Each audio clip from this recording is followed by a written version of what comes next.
most machines lose value as they age. A commercial aircraft is theoretically no exception to this rule. As flight hours accumulate on the airframe, the physical realities of operation set in. Right. The engines require more frequent, more expensive work, the maintenance intervals become tighter, and the cost of that maintenance just steadily rises over time. And under normal market conditions, the introduction of newer, more efficient technology pushes that older asset predictably down the depreciation curve. Exactly. But if you look at global aviation today, you'll see that foundational logic is completely breaking. And it's breaking because the replacement asset simply cannot be obtained. Which forces a complete recalculation of the asset's utility on the balance sheet. That right there is the core economic contradiction sitting underneath the global wide-body market right now. We're looking at the latest forecast from Avolon today. They operate as one of the world's largest aircraft lessors.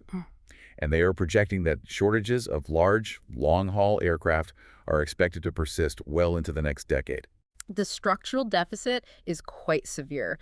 Years of suppressed production have left the industry with significantly fewer aircraft than airlines model for in their long-term capital planning. Our objective is to understand exactly how an industrial asset, one that is explicitly designed and financed to depreciate over time, can actually become more strategically valuable as its calendar age increases. Well, the specific figures in the Avolon forecast are less important than the underlying economic mechanism they reveal.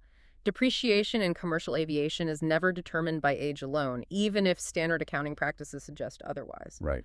The true market value of the asset depends on a fairly complex matrix. You have current replacement cost, actual replacement time, prevailing financing conditions, and relative fuel efficiency. You have to look at a wide-body aircraft not as a large vehicle, but basically as mobile infrastructure with a balance sheet attached.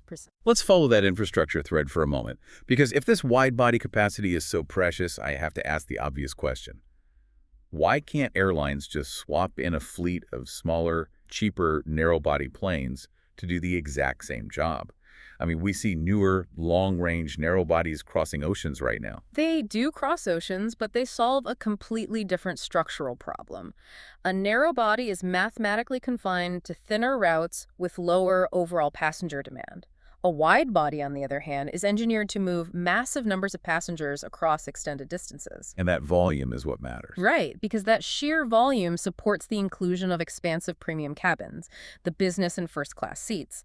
Those cabins produce disproportionate revenue compared to the physical footprint they occupy on the aircraft. You simply cannot replicate that yield margin on a smaller airframe. Plus, you have the cargo variable. Wide bodies carry substantial belly freight directly below that passenger deck, which narrow bodies lack the capacity for. Exactly. And at congested hubs, where takeoff and landing slots are strictly capped by regulators. A larger airframe allows an airline to push a significantly higher volume of people and freight through a single operational movement. The aircraft essentially earns its return on capital from the entire route architecture built around it. That's the revenue side, but you have to look at the supply side to see why the scarcity is so acute. Let's look at the data reflecting that scarcity mechanism from Airbus. I want you to really consider the gap here. Airbus ended the year 2025 with a record wide-body backlog. It totaled 11,124 aircraft. That's a massive number. Yes, but here's the critical metric. They delivered only 93 wide-bodies during that entire calendar year. Global deliveries are sitting at roughly half of their pre-pandemic level. Well, let's look at the CapEx numbers first, because the balance sheet implications of those specific delivery metrics are what actually dictate the market. How so? Take a standard operational scenario from the data. Suppose an airline models its capacity and expects a new wide-body aircraft to be delivered in exactly 3 years. The finance teams plan their corporate debt issuance, they structure their leases, schedule older fleet retirements, and map out their future route network entirely around that specific date. Right. Now, the manufacturer informs them the aircraft will arrive 2 years late. The airline hasn't merely lost access to a new airplane, they have lost timing. Wait, I'm stuck on something here. If the finance team knows the plane is delayed by 2 years, why can't the airline just extend the lease on their current older aircraft and call it a day? I mean, why is this delay such a massive financial cascade for them? Because time itself becomes a massive, unrecoverable capital cost.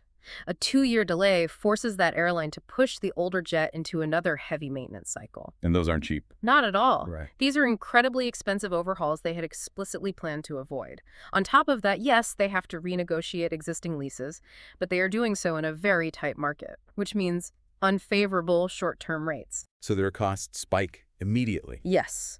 Furthermore, a planned high-margin international route has to be postponed, which means surrendering market share.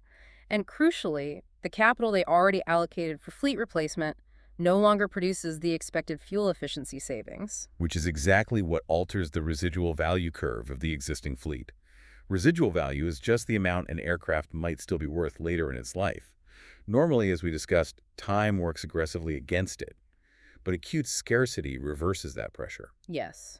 Not because the plane magically stopped aging, but because the substitute is impossible to acquire. Right. When a new replacement aircraft carries a multi-year lead time, an existing older aircraft, assuming it has the right range and engine condition, becomes exceptionally valuable.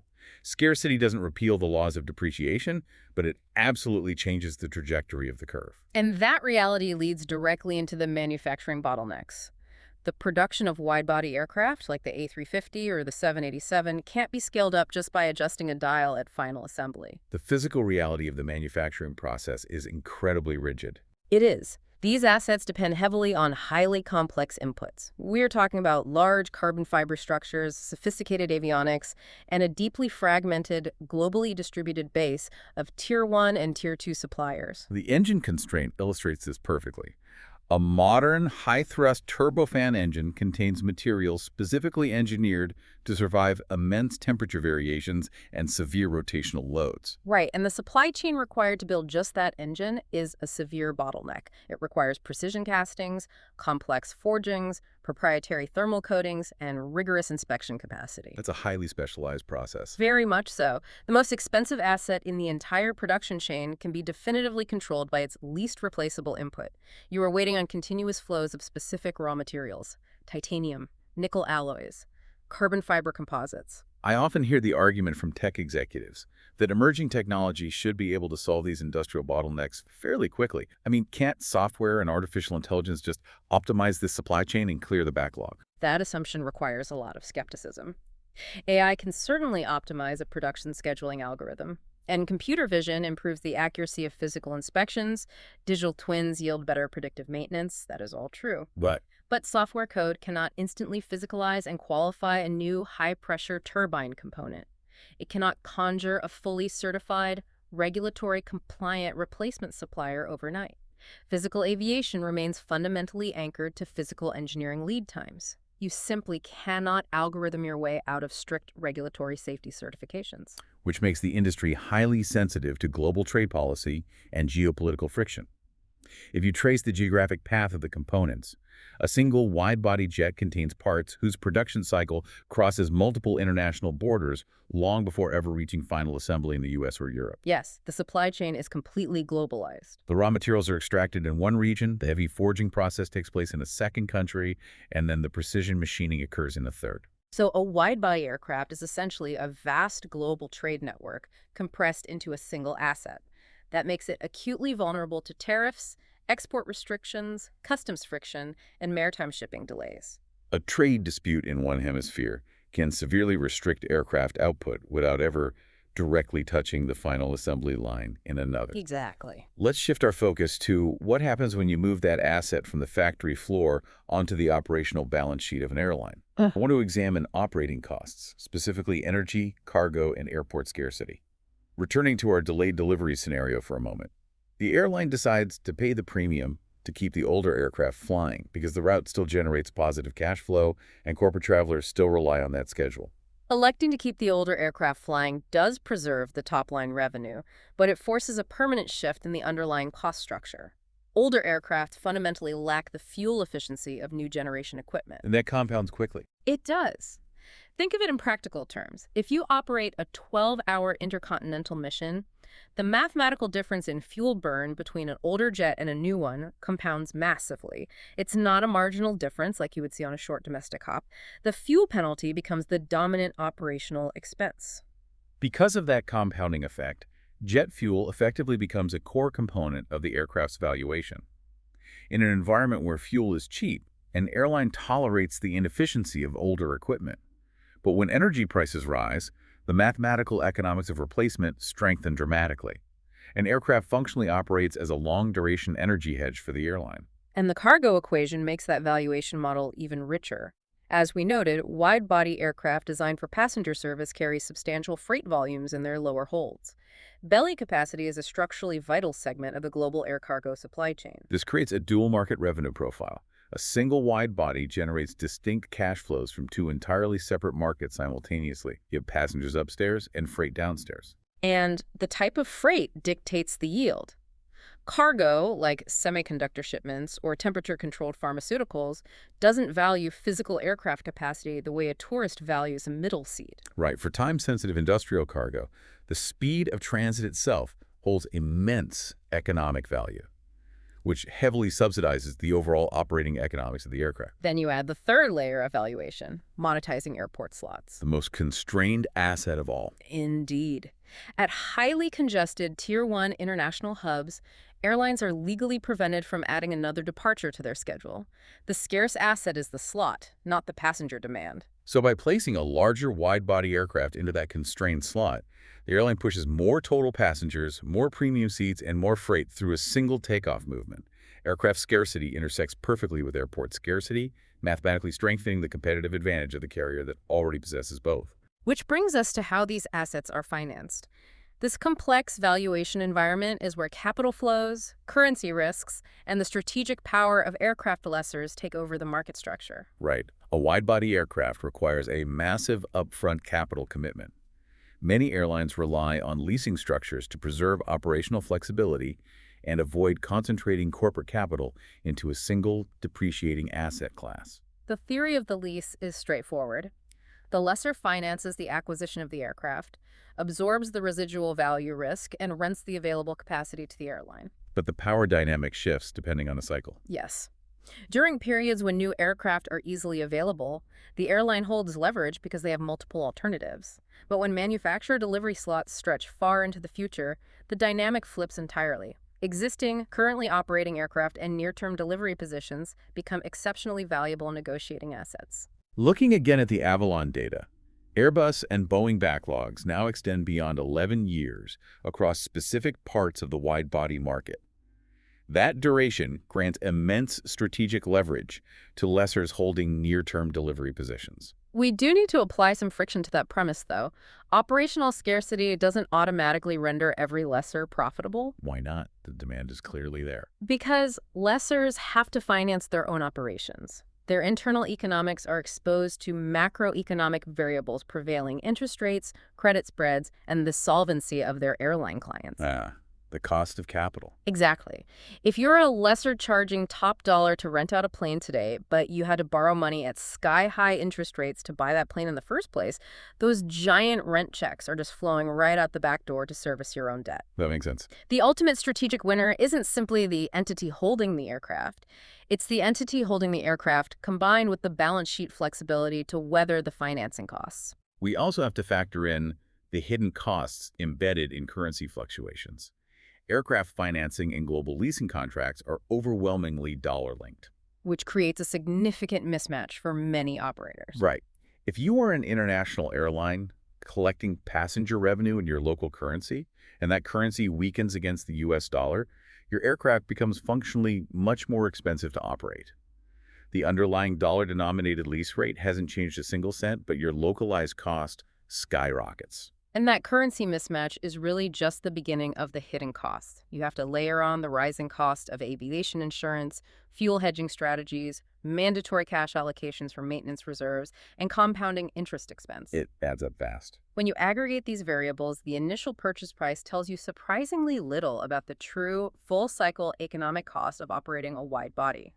The economics are a complex stream of capital flows extending across multiple decades. The aggregate effect of these capital constraints and physical shortages creates a profound strategic moat. It actively dictates how airlines compete.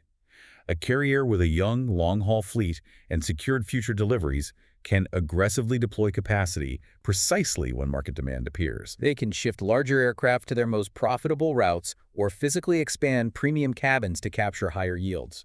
Conversely, a competing airline forced to wait several years for new aircraft simply cannot mount an effective response. Raw fleet availability dictates corporate strategy, and this dynamic directly influences consumer ticket fares, though we should view that correlation carefully. Right, airfare isn't determined by aircraft scarcity in isolation. Aggregate passenger demand, global fuel prices, and route-level competition all matter. But if airlines want to expand seating capacity and cannot physically obtain the aircraft, available capacity remains tighter than organic demand would normally dictate. The traveler interacting with the booking system only sees the final ticket price. The underlying constraint driving that price likely materialized years earlier inside a manufacturer's order book. This specific constraint triggers a critical behavioral effect among airline executives. Fearing future capacity shortages, airlines begin to order new aircraft far earlier than their standard fleet planning models require. This is defensive ordering. Yes. It ensures they secure a place in line. Lessors move simultaneously to lock down future production slots. The manufacturers accumulate even deeper backlogs. So this scarcity loop encourages aggressive defensive ordering, which mathematically inflates the backlog, making future delivery slots appear even scarcer. That corporate behavior basically creates a floor supporting current aircraft values today. It does, but it simultaneously creates the catalyst for tomorrow's cycle risk. This is the macro counter-argument we have to model. Because shortages don't last forever. Exactly. Acute shortages, by their very economic nature, are temporary. We can track the exact catalysts required for a cycle turn based on the source data. Global manufacturing production will eventually recover. The underlying Tier 1 supplier capacity will expand. New aircraft programs, like the 777-9, will eventually achieve certification and enter active service. Yes. The severe maintenance bottlenecks will be resolved. Long-range, narrow-body aircraft will increasingly substitute on thinner routes. And finally, global macroeconomic passenger demand could simply weaken. If that manufacturing capacity finally arrives in volume precisely after airlines have spent years ordering defensively, the market structure flips. It moves rapidly from acute shortage to excess supply. Which is a dangerous pivot. The exact same mechanism that artificially supports residual values in the current cycle becomes the mechanism that aggressively crushes them in the next. That is the most rigorous counter-argument to the entire scarce asset thesis. A wide-body commercial aircraft requires massive, continuous capital expenditure for maintenance. Its engines physically degrade. Baseline propulsion technology improves. Classifying wide bodies as permanent appreciating assets is analytically incorrect. So the accurate conclusion is much more measured. Scarcity can cause selected aircraft to retain their value unusually well and for much longer durations than standard depreciation assumes. The physical models will transition, propulsion will advance, but none of those developments erase the fundamental economic equation. A long-haul aircraft creates tangible financial value only when the combined passenger revenue, cargo revenue, and network utility mathematically exceed its financing, fuel, maintenance, and ownership costs. Scarcity applies pressure to every single side of that equation. It elevates the strategic premium of available capacity. It strengthens the negotiating leverage of lessors. It heavily inflates the value of future delivery slots. But it simultaneously drives up the cost of financing, forces the prolonged operation of older fleets, and structurally encourages the very over-ordering that threatens the next cycle. Let's clearly define how power shifts with this cycle. During a period of acute scarcity, the lessor holding available aircraft captures the premium. At a highly congested, slot-restricted hub, the incumbent airline controlling both the departure slot and the wide-body captures the margin. During a constrained production ramp, the bottleneck supplier controlling a critical engine casting holds the pricing power. But when supply finally catches up to demand, leverage rapidly transfers back to the airlines operating the fleet. Power is derived exclusively from controlling critical capacity that a competitor cannot quickly or cheaply replace. That is the definitive thesis behind the global wide-body shortage. A commercial jet is still a depreciating machine, but depreciation is merely one isolated force acting on its total market valuation. The time required for replacement matters just as much. The cost of fuel matters, the structure of financing, the yield of belly cargo, and the scarcity of airport capacity all matter. When an intensely capital-heavy machine requires years to assemble and executes an economic mission that cannot be easily substituted by any other asset, its financial behavior diverges from ordinary industrial equipment. It behaves like critical infrastructure. Precisely. Subscribe to the Unlayered Global and tell me in the comments. Over the next generation of aviation, Who holds the strongest advantage, the airline controlling the fleet, the lessor controlling available aircraft, or the manufacturer controlling future supply?